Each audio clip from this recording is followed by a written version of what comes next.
Hello and welcome. This is Japan, and this is my Vengeance Day match card uh, review. This is my second time recording it because I forgot the other night stream and knocked out my mic, and I assumed I guess I fixed it, but it did not fix on this scene for whatever reason. So I'm recording it again. So I will try to have the same good enthusiasm. Because, like, when you're going and talking and it was having a lot of fun, and then it's like, okay, now we got to start again. So let's go with the opening match. It was Fallon Headley versus Stephanie McClure for the North American title. I think this match was really good. I did like that they had some pretty good back and forth, and it didn't look like really Fallon Headley was like gonna just completely get steamrolled. And obviously, she had some outside help and like what we knew. I think it overall kind of built up like this was gonna be a match that could go either way.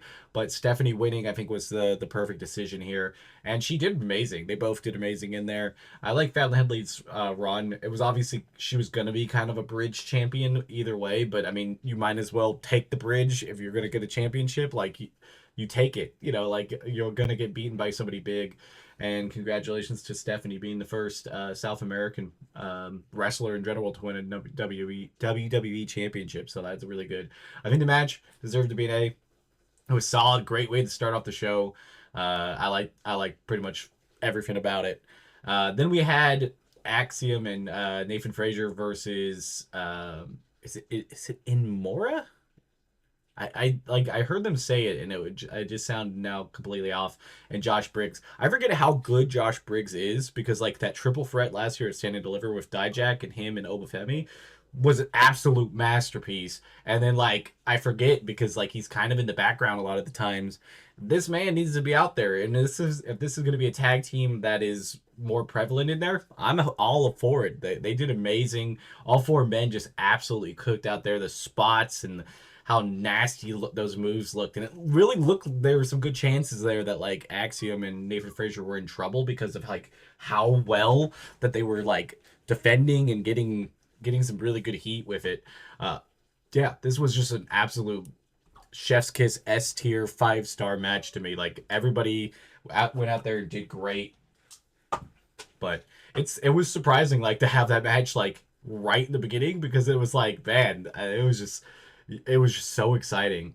Then we had the strap match between Trick Williams and Eddie Thorpe. Now, the preface, at least this for me and my rating, I'm not a big fan of strap matches. Like, strap matches really need to be used like how they use it in the CM Punk and Drew McIntyre thing, where it was just that brutality of like really going after the person. And I don't really feel like that came through. Even though they kind of had a few that could have worked that way, I think they just kind of didn't have that pressure of like making it look brutal and stuff. And I know technically this is probably going to be like almost like a trilogy. Like technically they already had the triple threat with Obafemi, and then they had this match, and I have a feeling they'll have one more match together because I feel like that's the only way what Trick can go up from that is beating him to kind of conquer his demons and stuff.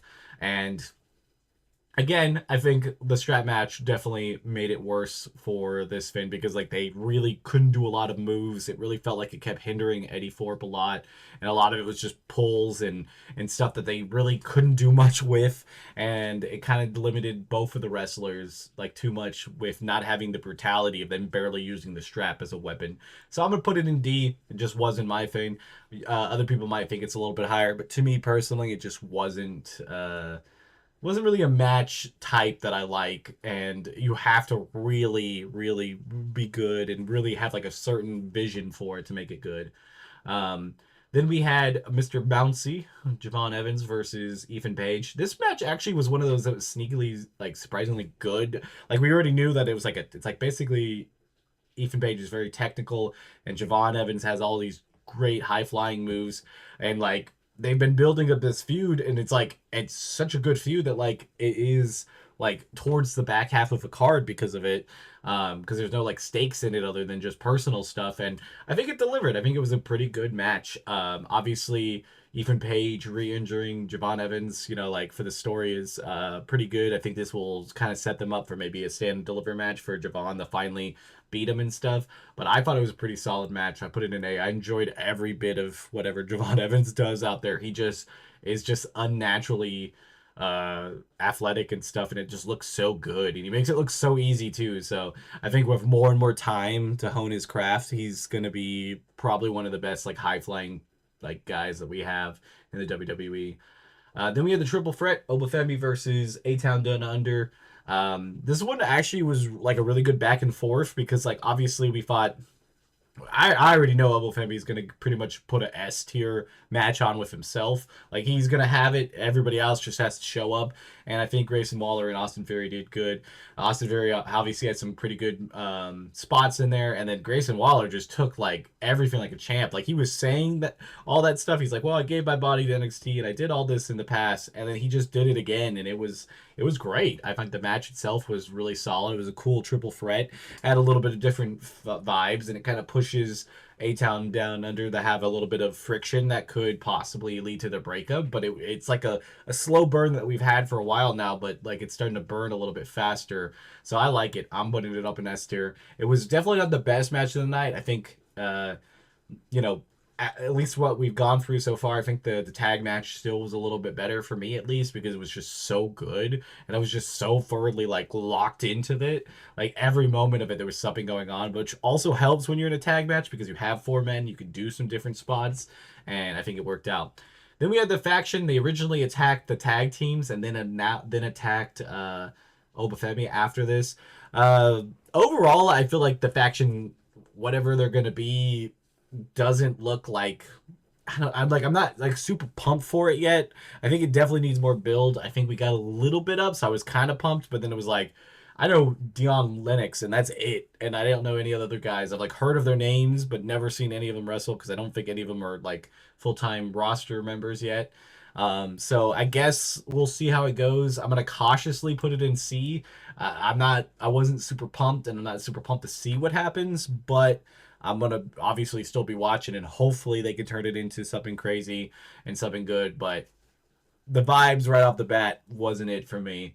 Then we get to the main event, the Fatal Four Way, which was just generational talents. We had Cora Jade versus Roxanne Perez versus Bailey versus Julia for the women's NXT title. It was just that. It was just a masterpiece with that. I mean, just say those names and you already know it's going to be a great match. Like, obviously, Roxanne Perez had a great title run right before this, and she's like right on the cusp of probably being called up to the main roster. So this was a good chef's kiss to if this is the rest of her time in NXT. I don't know if she'll make it to Stand and Deliver or she'll get called up.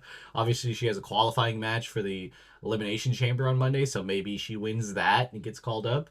Um, it's kind of hard to say. Obviously, Julia's champion is looked great, and I can't wait to see what they do with it. Bailey obviously is a main roster person who has an enormous amount of talent, and this little trip to NXT I think definitely helped a lot. And Cora Jade actually really got a lot of a lot of offense in there and a lot of different stuff because she's going to be the one that like can possibly get that power vacuum of when people started moving around that she can get in herself into that main event scene for the rest of the year and just be there doing good heel work. And I think overall this match I would put it in S tier. It was really entertaining. I think I would put, if I had the three S tier matches, I think I'd put the tag match, the triple threat, then the fatal four way. Honestly, the fatal four way and the triple threat are really close together for me. I think it's just kind of a preference of what type of wrestling you like, but man, they're all great watches. If you haven't watched the PLE, just make sure you do because this is definitely worth it. And then at the very end, we had Jordan Grace come down and confront Stephanie and Julia. Stephanie came down to congratulate Julia for retaining. I thought that was a good idea to have Jordan Grace there. It'd be interesting to see where she goes. If she goes after Stephanie, that would be a good series. If she goes after Julia, that is your stand and deliver match. There is no other match out there that needs to be done but those two.